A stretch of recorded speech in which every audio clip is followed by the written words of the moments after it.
সাংবাদিক দম্পতি সাগর সরোয়ার ও মেহের রুনি হত্যাকাণ্ডের সাথে কারা জড়িত ছিল তার একটি অডিও কল রেকর্ড ফাঁস হয়েছে।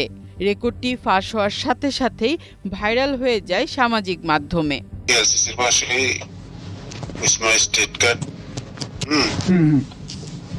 ওইখানে সব লোক বার করে দিয়া শুধু আমরা 4 জনই ছিলাম আর কি, 5 জন মানে 6 জন। ওর গার্লফ্রেন্ড আছে একটা নুরনবী শাওনের। আচ্ছা, তো ভোলার যে নুরনবী শাওন যে ওই সাগররুনি হত্যা করছে, মানে আলোচনাটা কি হয়েছিল যখন আপনারা ছিলেন? মানে আলোচনাটা কিভাবে শুরু হয়েছিল? আলোচনা মানে ওই বলছিল প্রথম, মানে আমরা গেছি পরে শাইন ভাইরা জিজ্ঞেস করলো যে ওরা কি বিশ্বস্ত লোক নাকি। ওরা তো একজন তো বাঙালি আর একজন তো মালাই। কল রেকর্ডে 2 জন ব্যক্তির কথোপকথনে শেখ হাসিনার সরাসরি জড়িত থাকার কথা উল্লেখ করা হয়েছে। মানে উনি সরাসরি আমরা লগে কথাবার্তা বলে নাই, আলাপ করছে। আমি সাইড টেবিলে, আমি ফার্স্টের টেবিলে আসছিলাম, এক টেবিলেও না, ওর গার্লফ্রেন্ড আসছিল আরেক টেবিলে বসে ড্রিঙ্ক করছে। আর শাহিন ভাই আলাদা ছিল। আর ওই যখন ফোন দিছে দেখলাম ফোনটা টেবিলে ছিল, PM বাংলাদেশ।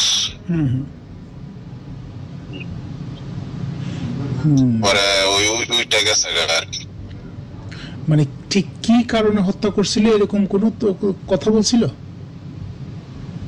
এই কারণে মানে পিলখানা ভিডিওটা ছিল, এরা সিডি করার জন্য এক স্টুডিওতে দিছে, স্টুডিওর আর লিক করে দিছে। সেই সাথে আরো বলা হয়েছে সাগররুনি হত্যাকাণ্ডের সাথে আরো জড়িত আছে ফ্যাসিস্ট শেখ হাসিনার ঘনিষ্ঠ MP নুরনবী চৌধুরী শাওন। মানে পিলখানার হত্যাকাণ্ডের ভিডিওটা মানে কার কাছে ছিল? সাগররুনির কাছে ছিল। তো ওরা সিডি করার জন্য দিছিল আর এক জায়গায়? পুরানটা অনেক জায়গায় গেছিল। পরে ওইখানে এই লোকের স্টুডিওর মালিক আবার নুরনবী শাওনের সাথে সম্পর্ক, পরে ফোন করে বলে দিছি। তখন নুরনবী শাওন হইতেছে MP ছিল, তাই না? যার কারণে MP ছিল। এবং শেখ হাসিনা তো আমরা যেটুকু বুঝলাম ডাইরেক্ট শেখ হাসিনাই কল দিত না। সেটা দিন এক লোকে ঘোরাঘুরি করতাম তো, মানে যেহেতু ইম্পর্টেন্ট মার্ডার আছে এই শেখ হাসিনাই করে। আচ্ছা আচ্ছা। এখন কিন্তু আছে অনকেলে শাওন কিন্তু ইয়ার বাসায় আছে। এই কল রেকর্ডে আরো উল্লেখ করা হয় বড় ধরনের অপারেশন বা হত্যাকাণ্ডের ঘটনায় শেখ হাসিনার সরাসরি জড়িত থাকতেন এবং যাদেরকে দিয়ে হত্যাকাণ্ডের ঘটনা ঘটাতেন তাদেরকে তিনি সরাসরি ফোন করতেন বলে উল্লেখ করা হয়। ওয়ানকেল এটা কোন জায়গায়? ওয়ানকেল কেএলসিসির পাশে বিল্ডিং, মানে প্রতি রুমে লিফট, যার ফিঙ্গারপ্রিন্ট দিয়ে যেতে হয়। ও, আমি একটা শুনছিলাম যে প্রতি রুমে একটা ইয়া আছে, লিফট আছে, সেটা কেএলসিসির পাশে। সেটা বিল্ডিংটা আমি চিনি না। ওয়ানকেল, হ্যাঁ। তোমরা সাংবাদিক কেটা জানি গেছিল ওই বাসায় একবার। আচ্ছা আচ্ছা। এটা লিভসে 1 by 1 এটা বুঝার কিনো কায়দা হয় না, এত টেকনোলজি ব্যবহার করছে। তথ্যটা দিলাম হইলো মনে করো যদি তোমরা কোথায় বার করতে পারো না। ভাই ঘটনা হচ্ছে কি, পুলিশ বলেন আর সাংবাদিক বলেন আর গোয়েন্দা বলেন, এদের নিজেদের কোনো শক্তি নেই। সবকিছুই কোনো না কোনো মাধ্যমে তথ্য পায়, তারপর তারা আগায়। যেমন আমি অনেক বছর তুমি এখানে ছিলা, আমি কিন্তু মনে মনে ঘুরছে যে তুমি তো মিডিয়া লাইনে কাজ করো, একদিন বলি। কারণ ওই সময় বললে তো না, ওই সময় বলার মতো পরিবেশ ছিল না ভাই, এটা সত্য। পরিবেশ ছিল না। আগে তো নিজের সেফটিটাও দেখতে হবে। এটা হলো বিশাল বড় একটা ফাইল আর কি, তুমি খুঁজে যে বার করতে পারো।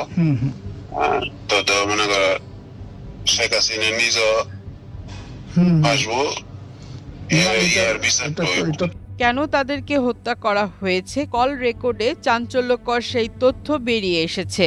বলা হয়েছে বিডিআর হত্যাকাণ্ডের মূল ফুটেজ থাকায় সাগররুনিকে হত্যা করা হয়েছে। তার মানে ওই নুরনবী শাওন এখনো রয়েছে মালয়েশিয়াতে? এখন নাকি আসছে এই ঘটনার সময় ফলে আসছে আর কি।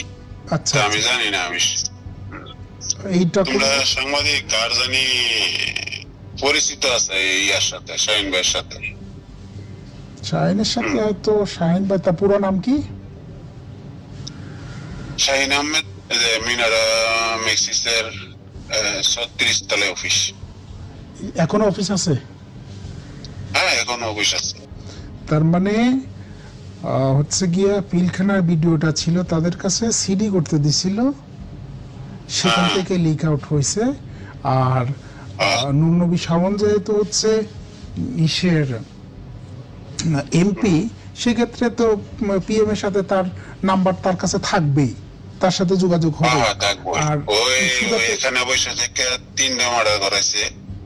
একটা হইলো গুলশানে সাগররনি,